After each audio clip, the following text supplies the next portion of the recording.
रहमतुल्लाहि व बरकातहू। उम्मीद है आप सब खैरियत से होंगे और दुआगो हूँ अल्लाह ताला आप सबको अपने हिफ्ज़-ओ-मान में रखें, आमीन सुम्मा आमीन। अपने घरों में खुश रहें, आबाद रहें और दूसरों की मदद करें। जैसे कि आजकल के हालात चल रहे हैं, बहुत ही बुरे हालात हो रहे हैं और जो है हमें चाहिए कि हम लोगों की मदद करें जितनी भी हो सकता है। सो आज का व्लॉग करते हैं शुरू और आज आप मेरे व्लॉग में देख रहे हैं बहुत सारी ईवो 4G डिवाइसेस हैं, PTCL की ये पड़ी हुई हैं मेरे पास। तो इसका कुछ इस तरह हुआ कि मेरी दोनों ये जो 4G है ये काम करना बंद कर दी। एक मैं यूज़ करती थी, एक मेरी सिस्टर, बट दोनों इस मंथ बिल्कुल भी नहीं काम कर रही थी।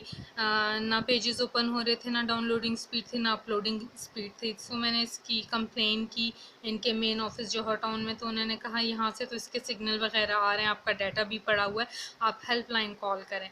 सो फिर मैंने 1218 पर कॉल की और वहाँ पे उनको अपना सारा बताया। तो उन्होंने भी जो है मुझे एक स्पीड टेस्ट पेज का लिंक दिया और कहा कि आप जो हो इसको यहाँ पर ओपन करके चेक करो सिग्नल कितने। जब मैंने वहाँ ओपन किया तो वहाँ पर 2 सिग्नल आ रहे थे और जब मैं कोई और गूगल में या कोई भी पेज खोलती थी तो वो सिग्नल 1 हो जाता था। फिर उन्होंने कहा कि इसके सॉफ्टवेयर या हार्डवेयर का इशू होगा। तो हमारे ZTE वेंडर हैं गुलबर्ग M ब्लॉक में, आप जो हैं उनसे कांटेक्ट करें और वहाँ पे जाकर ये वाली जो है डिवाइसेस चेक करवाएं। उससे पहले मैं ये वो 4G यूज़ कर रही थी, सो इसके भी सिग्नल का इशू था, तो ये मैंने बंद कर दी थी। और ये एक मेरे पास ईवो 4G क्लाउड था, सो ये भी मैंने बंद कर दी कि इसमें भी जो है चार्जिंग का बहुत ज़्यादा इशू होता था और बार बार इसको रीसेट करना पड़ता था। तो ये न्यू ईवो क्लाउड्स थी, तो ये मैंने ले ली थी ZTE। सो इनको परचेज़ किए हुए मुझे 2 मंथ्स हुए, तो इनका भी इशू शुरू हो गया। सो मेरी सिस्टर ने जो है इनके वेंडर से कांटेक्ट किया, उन्होंने हेल्पलाइन वालों ने इनका जो है मुझे कांटेक्ट नंबर भी दिया था। तो उनसे जब हमने कांटेक्ट किया और कहा कि आप हमें एड्रेस कंफर्म कर दें क्योंकि हमें बहुत दूर से आना है, तो एड्रेस कंफर्म होना चाहिए। तो उन्होंने कहा कि ये M ब्लॉक है और कोई हाउस नंबर बताया, बट जब मैंने गूगल किया तो गूगल में वो कोई और लोकेशन आ रही थी और वहाँ पे मेंशन था कि ZTE वेंडर का ये ऑफिस है। सो मैंने उनसे कहा कि कब से कब तक खुला होता है, तो उन्होंने कहा सॉरी ये अभी खुला हुआ नहीं है, हम लोग शिफ्ट कर रहे हैं। मैंने कहा कहाँ पे शिफ्ट कर रहे हैं, तो कहने लगे कि हम जी मॉडल टाउन के ब्लॉक में शिफ्ट कर रहे हैं, तो आप जी 16 को आ जाएं। अब देखें हद की बात है ना कि मैंने इस मंथ की 2 को जो है उनसे कांटेक्ट किया और वो मुझे कह रहे हैं कि जी 16 को हम लोग ओपन करेंगे। ये मतलब हाफ मंथ तो मेरा ईवो के बगैर गया। और ये ईवो चलती थी अपनी मर्ज़ी से, ऑन हुई 10 मिनट के लिए, 5 मिनट के लिए और फिर सिग्नल्स इसके चले गए। फिर मैं ये कनेक्ट करती थी, ये कनेक्ट नहीं होती थी। मोबाइल पे भी रो रो के कनेक्ट होती थी, ना लैपटॉप पे ना कंप्यूटर पे कनेक्ट होती थी। और माशाल्लाह से दोनों ईवोज़ जो चलती थी वो संडे को चलती थी। संडे को जब मेहमान आए हुए होते थे तो मुझे यूज़ नहीं करना होता था, उस दिन जी इनकी स्पीड आ रही है। खैर आज 16 थी तो मैंने मम्मा से कहा कि मुझे जो है ईवो के लिए जाना है शॉप के ऊपर। मम्मा ने कहा देख लो, ज़्यादा दूर ना जाना और दोबारा से लॉकडाउन हो रहा है तो ध्यान से। खैर हम लोग चले गए, उबर कॉल की और जो वो अंकल ड्राइवर थे वो काफ़ी कोऑपरेटिव थे। तो उन्होंने कहा आपको जगह पता है? मैंने कहा मुझे तो पता नहीं, मेरा फ़र्स्ट टाइम है और ये यहाँ पे कहीं शिफ्ट हुए। तो कहते हैं लोकेशन पे तो उबर ऑफिस आ रहा है। तो मैंने कहा अंकल आप ना किसी से पूछना है। तो फिर उन्होंने पास ही एक शॉप थी फ्रेशली वालों की, उधर कोई गार्ड खड़ा हुआ था, उससे पूछा तो उसने गाइड कर दिया और कहा ये आगे ही है ZTE वेंडर वालों का ऑफिस। खैर हम लोग वहाँ चले गए और वहाँ पे पहले से ही काफ़ी रश था, बहुत सारे लोग खड़े हुए थे, काफ़ी लड़कियाँ भी खड़ी हुई थी। तो मैंने उनसे पूछा यही ऑफ़िस है? कहती जी जी आ जाएं, यही ऑफ़िस है। तो सभी अपने ईवो क्लाउड के लिए आए हुए थे। मुझे ये था ऐसा ना हो कि वो लोग कहें कि ईवो आप यहाँ पे छोड़ जाएं और इतने दिन के बाद आकर ले जाएं, तो ये लेडीज़ के लिए थोड़ा मसला हो जाता है जिनकी अपनी कन्वेंस भी नहीं होती है। सो बट ये इस तरह हुआ नहीं, हुआ कुछ इस तरह कि उन्होंने हमें अंदर एंटर तो होने नहीं दिया। तो एक बंदा आता था और वो जिसका भी इशू होता था उसकी ईवो लेकर उससे उसका प्रॉब्लम पूछ के चला जाता था और कहता था आप 10 मिनट्स वेट करें और मैं चेक करके लेके आता हूँ। तो हमारे साथ भी यही हुआ, तकरीबन वहाँ पे हमें आधा घंटा वेट करना पड़ा और मुझे यही था कि मुझे नई ईवो लेनी चाहिए, नहीं लेनी चाहिए। इन 15 डेज़ की ड्यूरेशन में मेरी सिस्टर ने जो है बहुत सर्च किया कि हम लोग जो हैं जोंग की डिवाइस ले लें या फिर हम लोग जैज़ की डिवाइस लें, हम कौन सी डिवाइस लें जो हमारे लिए सूटेबल हो और हम उससे जो है इजीली नेट यूज़ कर सकें, उसकी स्पीड भी हो। बट फिर भी हमने कहा एक दफ़ा इसको हम चेक करवा लेते हैं। खैर आधे घंटे के इंतज़ार के बाद एक ईवो आई और उन्होंने कहा कि इस ईवो का सॉफ्टवेयर का इशू था और वो सॉफ्टवेयर उन्होंने अपडेट कर दिया। मुझे बहुत खुशी हुई। दूसरी ईवो के लिए भी हमें जो है ना, इस ईवो के लिए भी आधा घंटा वहाँ पे खड़ा होना पड़ा और जब ये भी आई तो उन्होंने यही बोला कि जिसका भी सॉफ्टवेयर था इसको अपडेट कर दिया। तो वहीं पर जो है मेरी सिस्टर ने स्पीड टेस्ट किया था, तो चले हम यहाँ पे स्पीड टेस्ट इसका करके देखते हैं। वैसे खैर मुझे सिर्फ मोबाइल पे ही यूज़ नहीं करनी पड़ती है, मुझे लैपटॉप पे भी करनी होती है और कंप्यूटर पे भी करनी होती है। सो देखते हैं इसका स्पीड टेस्ट क्या आ रहा है।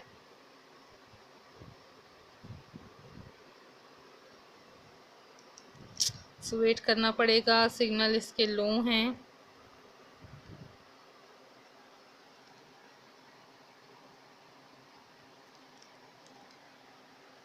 No network, try again later. So ये इशू तो चल रहा है।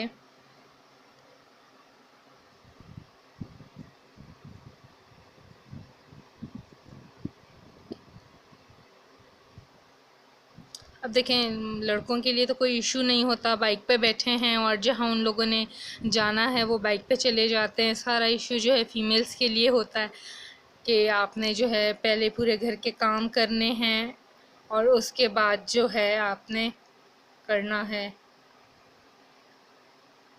So no free test time today.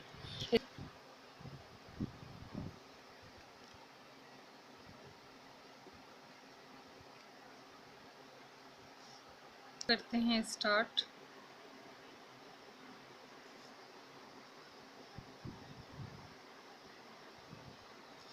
सो बॉयज़ तो इजीली बाइक पकड़ी और चले गए। और जैसे मैंने आप लोगों को पहले बताया कि मेरे घर के जो मर्द हैं वो काम करने में बहुत सुस्त हैं। आज काम का हो गया तो एक वीक के बाद करेंगे। और मेरी नेचर इस तरह की है कि मैं कहती हूँ जो काम करना है अभी कर लें। सो ये देखें वाईफाई इसका ऑन हो गया है, इसके सिग्नल्स काफ़ी इस वक्त लो आ रहे हैं, ऑब्वियसली लोड होगा। बहरहाल उस वक्त तो इसके सिग्नल्स जो हैं काफ़ी अच्छे चले गए थे।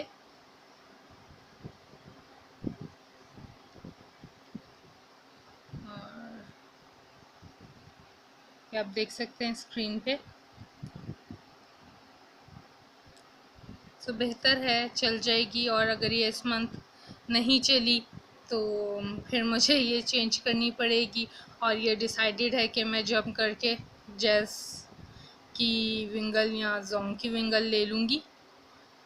तो इसको हम करते हैं यहीं पे। एनी हाउ ये तो ईवो का हो गया। ये दोनों तो बेकार हो गई हैं ईवो, इनकी अब कोई वैल्यू नहीं है।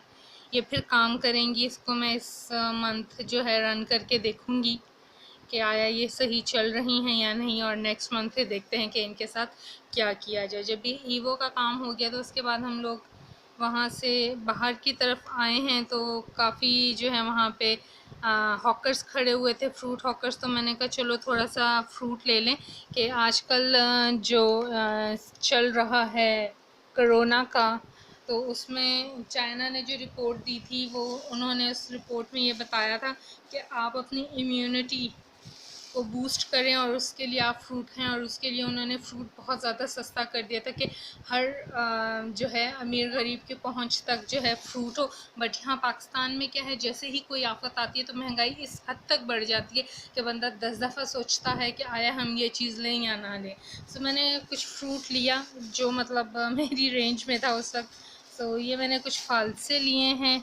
इसके अलावा जो है आड़ू आड़ू लिए हैं वहाँ से मैंने। और सेब परचेज़ किए हैं।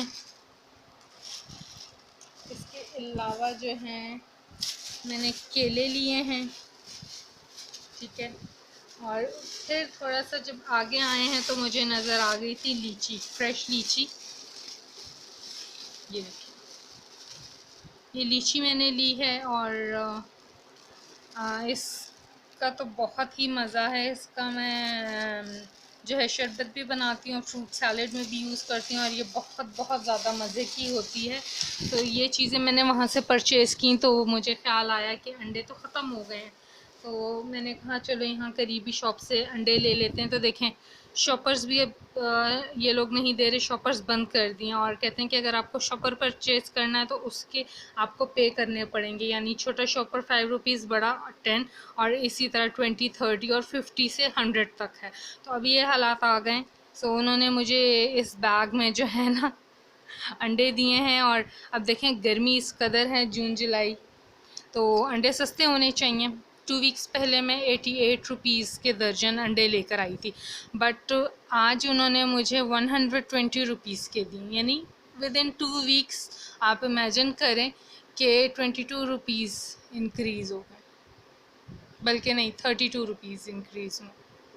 सो ये महंगाई है, ये पाकिस्तानियों का हाल है। तो यहाँ पे अज़ाब क्यों आ रहा है? इसी वजह से अज़ाब आ रहा है कि दिन ब दिन जो है ना लोग महंगाई कर रहे हैं, गरीबों की पहुंच से चीज़ें दूर से दूर होती जा रही हैं। तो क्या हम मिडिल क्लास, हमारी भी पहुंच से चीज़ें दूर होती जा रही हैं। हम 10 दफ़ा सोचते हैं चलो ये स्किप कर देते हैं, ये चीज़ नहीं लेते, इसको स्किप कर देते हैं, बट ये तो लाजमी, ये तो लेना है, फ्रूट तो खाना है।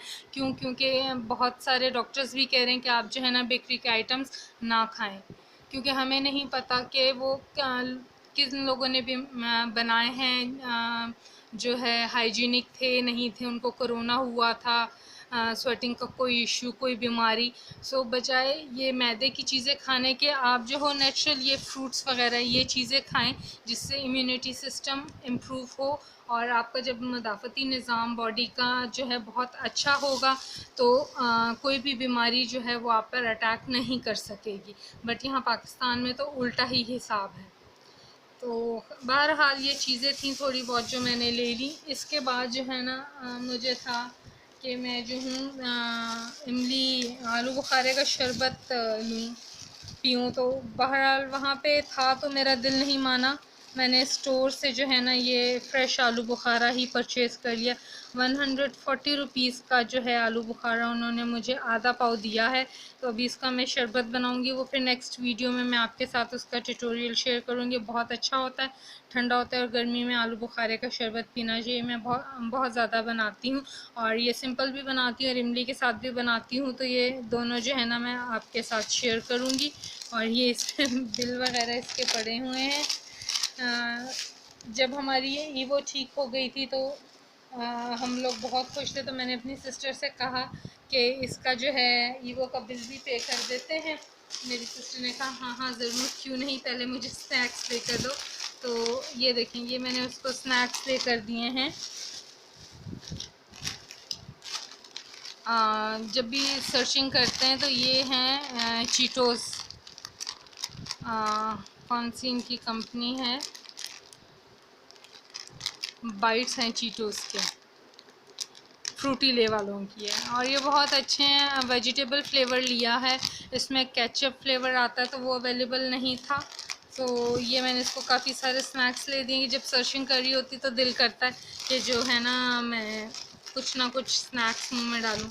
तो और वहाँ पे जी ये मुझे एक और नई चीज़ नज़र आई थी, परासो कोई न्यू कंपनी लॉन्च हुई है, उनके स्टिक्स हैं।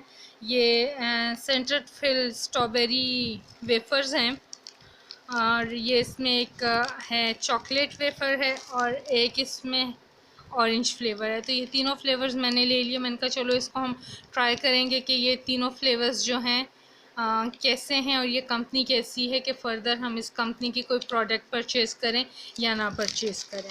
इसके बाद जो है हम लोग आ गए थे और वहाँ पर आके हमने जो है ईवो का बिल पे किया था आगे। ये आप देखें, ये तो स्नैक्स और उसकी आ गई है और ये हमने ईवो का बिल आज पे किया है। ये दोनों रिसिप्ट्स हैं। तो बिल के लिए तो इनकी बहुत ज़्यादा आ जाती हैं नोटिफिकेशंस मोबाइल पे, जी इस दिन आपकी ड्यू डेट है, आप बिल पे कर दें, ई बिल पे कर दें, वाया आप मोबाइल पे कर दें, इजी पैसा कर दें, यू फ़ोन से कर दें, अपना बैंक अकाउंट से जो है यू बिल से पे कर दें। बिल पे करने का इनको पता है, लेकिन जब स्पीड देनी है तो वो स्पीड इन्होंने नहीं देनी। तो इस मंथ हमें ईवो वालों ने बहुत रुलाया है, ये बिल इसके पे हो गए हैं। तो ये सारी चीज़ें जो हैं चलती ही रहती हैं और डेली जो है हमें कोई ना कोई काम निकलता है। तो मेरे कुछ चीज़ें एंड हो गई थी, वो मम्मा ने मुझे फ़ोन करके बताया। तो ये फॉइल पैकिंग एंड हो गई थी। ये मैंने एक परचेज़ की है प्लास्टिक की। तो ये काफ़ी अच्छा रहता है जब सैलेड वगैरह या डेज़र्ट्स वगैरह बनाना होता है, तो उसको कवर करने के लिए लिड की ज़रूरत नहीं होती है। तो ये एक रैप मैंने लिया है। और इसके अलावा जो है डायमंड वालों का एलुमिनियम फॉइल मैंने परचेज़ किया है। 180 रुपीज़ का ये मुझे आया है। तो इसकी भी ज़रूरत थी। तो जब भी कोई स्टीम्ड वगैरह चीज़ें बनानी होती हैं विदाउट ऑयल, तो उसके लिए फ़ॉइल की ज़रूरत होती है। तो ये मैंने फ़ॉइल परचेज़ कर लिया। इसके अलावा जो है ऑलिव ऑयल परचेज़ किया है। ये मालिश के लिए परचेज़ किया है। थोड़ा सा मम्मा के जोड़ों में दर्द था और मेरे भी जॉइंट्स में काफ़ी पेन थी, स्पेशली मेरे नीज़ की पेन थी।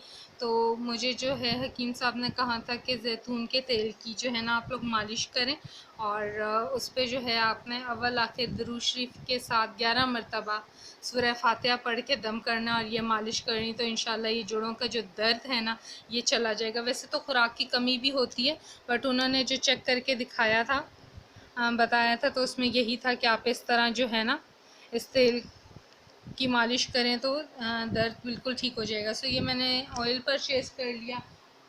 देन जो है ना मुझे काफ़ी अरसे से था कि मैं बड़े हुरूफ का कुरान पाक जो है वो परचेज़ करूं, क्योंकि मेरी आई साइट काफ़ी वीक हो गई थी और मेरे पास बारीक हरूफ वाला कुरान मजीद था। तो मैं कभी पढ़ पाती थी, कभी नहीं पढ़ पाती थी। फिर जो है पास ही एक बुक स्टॉल पर मैं चली गई और मैंने उनसे कहा कि बड़े हरूफ का कुरान पाक मौजूद है। तो उन्होंने कहा इस वक्त तो आउट ऑफ स्टॉक है। तो उन्होंने मुझे कहा कि आप ये सूरह शरीफ ले लें, शशदा। इसमें ये भी कुरान पाक की ही सूरतें हैं। और ये देखें, इसमें काफ़ी सारी कुरान करीम की सूरतें हैं। और ये मैंने फिर ले लिया। मैंने कहा चलो ठीक है, इसके हरूफ बड़े हैं और ये इजी होगा पढ़ने में और तर्जुमे के साथ है। मैंने कहा चलो ठीक है, हर दफ़ा तो मैं कुरान पाक नहीं उठा के पढ़ सकती हूँ, तो ये सूरतें हैं ये मैं पढ़ लेती हूँ। फिर जब मैं बड़े हरूफ का कुरान पाक परचेज़ करूँगी तो मैं फिर बड़े हरूफ से पढ़ लिया करूँगी, क्योंकि छोटे हरूफ से पढ़ना मुहद्दबत को लेके मेरे लिए आजकल थोड़ा दिक्कत हो रहा था। उसके बाद जो है मैंने वहाँ से मंजिल परचेज़ की, मतलब हदिया दे कर ली। और ये मंजिल जो है ये कुरान पाक की 33 आयात को का मजमुआ करके जो है ना किताबी शक्ल में इन्होंने प्रिंट आउट किया है। तो ये बहुत ज़्यादा अच्छा है। आजकल जो हमारे आफात आ रही हैं, अब जैसे आज अम्मी ने बताया कि पेशावर, इस्लामाबाद की तरफ और पिंडी की तरफ ज़लज़ले के झटके आए हैं। तो तौबा इस्तग़फ़ार, अल्लाह ताला गुनाहों से बचाए, हमारे गुनाह माफ़ करे और लोगों को तौफ़ीक दे के वो भी अपने गुनाहों की माफ़ी मांगे, ताकि इस तरह के अज़ाब ना आए दुनिया के ऊपर। और पिछले दिनों जो ये टिड्डी दल का हमला हुआ था, तो कुरान पाक में भी यही अल्लाह ताला फरमाता है कि मैं टिड्डी का अज़ाब उन अक़वाम पर भेजता हूँ जो बहुत ज़्यादा गुनाहों में मुब्तला होती है। तो हम कहते हैं ना कि जी हम तो बहुत नेक पाकबाज़ लोग हैं और हम अपने गुनाहों की माफ़ी बिल्कुल भी नहीं मांगते हैं। तो ऐसा नहीं है, हमें नहीं पता हम दिन में जो है कितने ज़्यादा गुनाह कर लेते हैं और हम गुनाहों की माफ़ी नहीं मांगते, हम तकब्बुर करते हैं। तो अल्लाह ताला इस चीज़ से जो है बहुत ज़्यादा नाराज़ होता है। तो मैंने कहा कि चलो मैं मंजिल भी ले लेती हूँ। ये बहुत ज़्यादा बड़े और खुले अल्फाज में आयतें वगैरह हैं इसमें, तो ये बंदा पढ़ लेता है और अल्लाह ताला से गुनाहों की माफ़ी मांगता है और इसके पढ़ने का भी बहुत सवाब है। तो कोशिश करें कि आप लोग भी जो है ना जामिया दुआएं किया करें, खाना खाने से पहले अल्लाह ताला की हर नेमत का शुक्र अदा करें और कोशिश करें रोज़ कुरान करीम की जो है आप तिलावत करें। अगर नहीं कर सकते हैं तो कोई शेषता, पंसूरा या मंजिल की जो है किताबी शक्ल में जो प्रिंट किए हुए हैं वो ले लें और वो आप रोज़ाना पढ़ा करें। तो ये मंजिल के में इनमें एंड में दुआए हाजात वगैरह भी दी हुई हैं, तो ये भी रोज़ाना पढ़नी चाहिए। अल्लाह ताला से माफ़ी भी मांगनी चाहिए, क्योंकि हमें देने वाला और पालने वाला अल्लाह ताला है। और इसमें जी हज़रत अनस बिन मालिक की बिस्मिल्लाह शरीफ की भी दुआ है, तो ये पढ़नी चाहिए कि बिस्मिल्लाह पढ़ने से आपके हर काम में बरकत होती है। तो मेरी दुआ है अल्लाह ताला आपको भी और हम सब को भी तौफ़ीक अता फ़रमाए कि हम जो हैं अल्लाह ताला की इबादत में किसी किस्म की कोई कोताही ना करें, कि हमें ये सारी जो नेमतें दी हैं अल्लाह ताला ने अपने करम फ़ज़ल से दी, हम तो इस काबिल भी नहीं कि हम उसका शुक्र अदा करें, बहुत गुनाहगार बंदे हैं। तो अपनी दुआओं में मुझे याद रखिए और कोशिश करें कि ये पैगाम दूसरे तक भी पहुंचाएं कि इबादत करें, अपने गुनाहों की माफ़ी मांगे, ताकि अल्लाह ताला हमें इस अज़ाब से निकाले जो ये कोरोना वायरस का अज़ाब है, ये जो टिड्डी दल का अज़ाब आया और जो ज़लज़ले आ रहे हैं और जो शिद्दत की गर्मी पड़ रही है। तो अल्लाह ताला रहम फरमाए कि सिर्फ़ इन अज़ाबों में हम इंसान नहीं हैं, जानवर भी हैं, वो भी तड़प रहे हैं, गरीब लोग भी हैं, तो हशरात भी हैं। अब मैं कहती हूँ कि आज भी मैंने देखा घर के बाहर निकलते हुए कि जानवर बिल्ली और कुतियाँ जो हैं वो बिल्कुल मरियल होकर दरख्तों के साए में लेटी हुई कि उन्हें खाने को कुछ नहीं मिल रहा, पानी नहीं मिल रहा। तो मुझसे जितना हो सकता है मैं करती हूँ, आप लोगों से जितना हो वो करें, इंसानों का भी ख्याल रखें और अल्लाह ताला के जानवरों का भी ख्याल रखें, अपनी दुआओं में मुझे याद रखें, अपना बहुत सारा ख्याल रखें। आज के लिए बस इतना ही, आपसे मुलाकात होगी एक नए व्लॉग में, तब तक के लिए अल्लाह हाफ़िज़।